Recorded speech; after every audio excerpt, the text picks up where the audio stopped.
If you want to be successful as a freelance writer, you need to learn to write in AP style English. Now, this is true whether you're writing for content mails like Textbroker or you're trying to find your own private clients. I'm Michael with WriterSanctuary, and today I'm going to share 5 places that I found where you can learn AP style writing.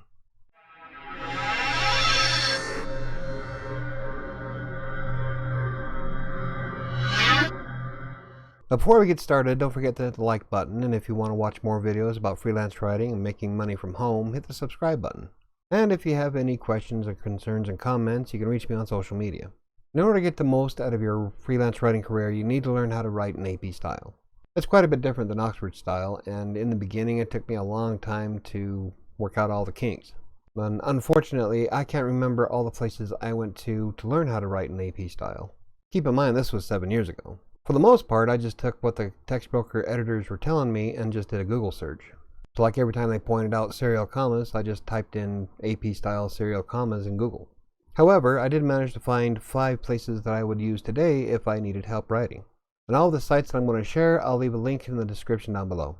So the first site is definitely going to be Textbroker. And Textbroker has a blog that is full of all kinds of information for doing your freelance writing. From here, you can see that they have all the introductory clauses, coordinating conjunctions. It's pretty rich with information that Textbroker accepts by themselves. Now, it's important to note that Textbroker doesn't necessarily follow strict guidelines for AP style, but they will tell you exactly their ruling on each instance, which will make a huge impact for those of you who write on Textbroker. But even if you don't write on Textbroker, there's a lot of good information here about how to write in AP style. And if you get bored, you can go through and check out the rest of their blog posts that they have for authors. Next up is Journalist's Resource. This is the website that has quite a bit of information to it.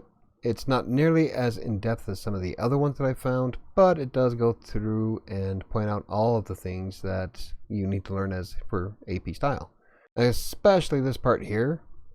Like the words internet and web are capitalized in AP style, and that's one of the most common problems I come across when I collect content from either my team or from other freelance writers that I hire. A lot of them don't capitalize internet, and that's one of my pet peeves, so I have to go through and fix all their work. But it does have quite a bit of information here that you can go through and learn, and a few examples to help you clarify what exactly it's looking for. Okay, the next site that I want to show off is CoSchedule's blog.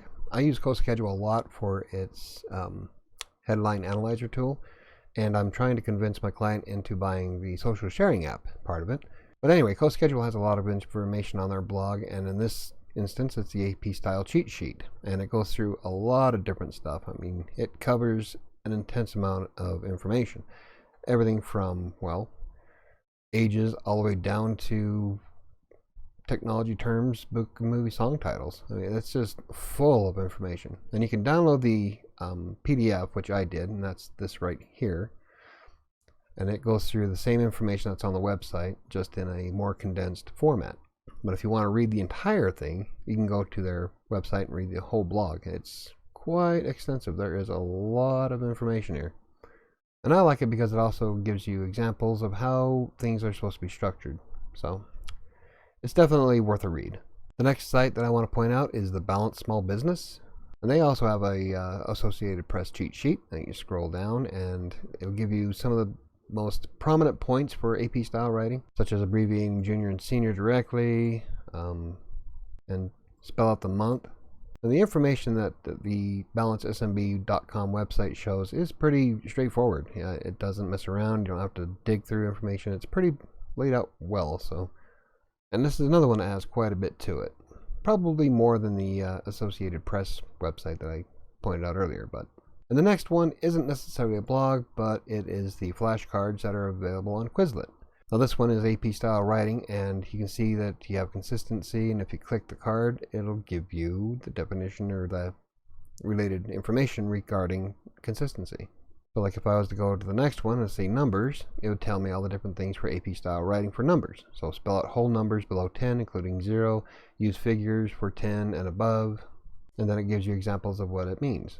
So like Will had 3 dogs and 10 cats. You would spell out the 3 because it's below 10. But the Quizlet has quite a few different things to it, so it's kind of a useful tool. I don't want to sign up though. So I guess you have to sign up if you want to read the cards. It's free, but You can if you want. I'm not going to because, well, I really don't need it. So there's that. So there's 5 websites that I would use if I was still trying to learn how to write AP-style English today, which I don't really need, but it's not bad to brush up once in a while. I mean, I'm not perfect, so I'm going to go through and take a glance at some of these blogs and see if I can fine-tune my skills even further. One thing I do want to bring up, though, is how you can also sign up for classes that are online. Online places like Udemy, there's a lot of people on there that offer solid information, but it's going to cost you. Now, I've never used any of these sites myself because, well, I never had the money to invest in it. Not to mention the fact that most of the information that are on those, I can just get from a Google search anyway. But if you think about the Udemy classes as more of a way to cut away the time it takes for you to do research and just condenses everything into it, it's probably not a bad investment. This is especially true if you want to expand your career into freelance writing. But as you can see, when I searched for AP style writing, it gave me pretty much everything that was related to writing, so you probably have to sift through a bunch of them. Now right now it's on a discount because of Memorial Day. It's $11.99 per class, and you can see some of them are pretty hefty on the price tag. But like I said, it might be a worthwhile investment if you can find something that's worthwhile to learn AP style writing.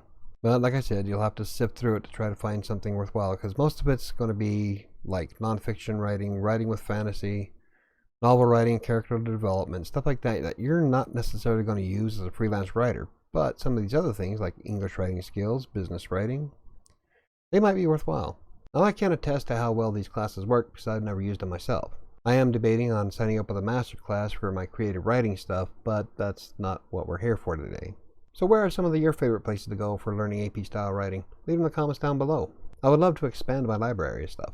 Like I said, when I first started writing 7 years ago, essentially all I did was take the Google search for all the problems that Textbroker was pointing out.